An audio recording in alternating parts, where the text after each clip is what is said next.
So if you're wondering what PlayStation gamers are downloading and playing, I've got the top 10 list from both the US and Europe here.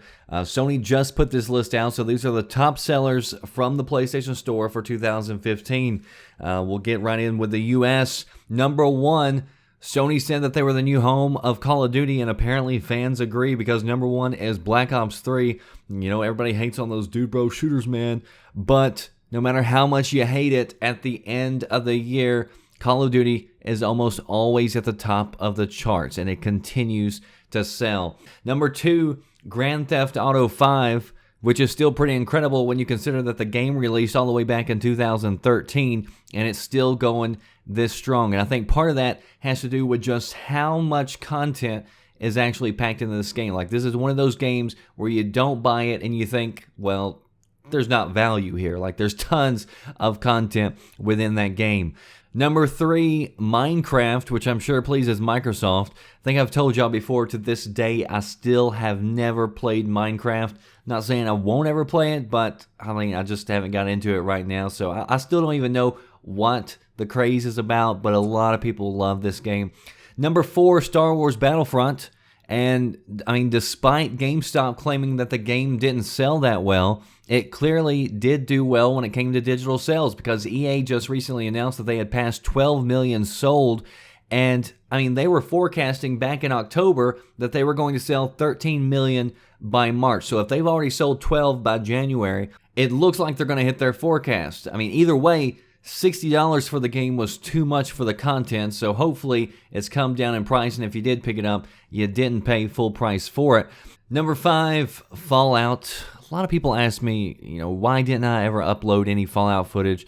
It's just not my type of game, and I mean, I played some of the previous ones, never beat them, just couldn't get into them, but still a very popular game. Number 6, Destiny, Taken King.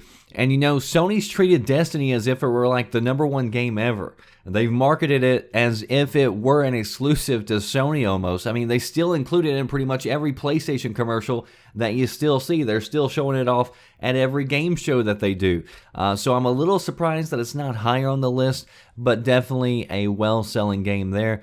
Number 7, The Witcher 3. Another game I couldn't really get into, but a lot of people certainly enjoyed it. Number 8, Mortal Kombat. Almost forgot that game was out. Number 9, Elder Scroll Online. And then number 10 is Bloodborne. Again, another game that I personally couldn't really get into. It just wasn't my style of game. But it's definitely a niche title that several enjoyed. And as you can see, multiplats dominated the list. Which, I mean, there wasn't a ton of AAA exclusives anyway from Sony. They've admitted themselves that it was sparse this year, but one of their most praised games did manage to break the top 10. So I'll also post up Europe's top 10 for PlayStation 4.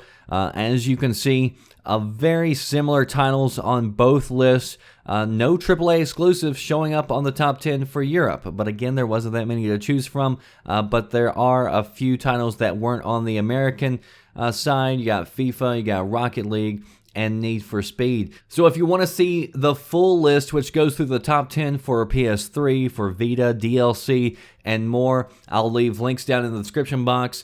As always, stay tuned to VideoGamesNews.com for the latest headlines. That does it for me, The Red Dragon. I'll see you next time. Thanks for watching. Are you listening? Damn.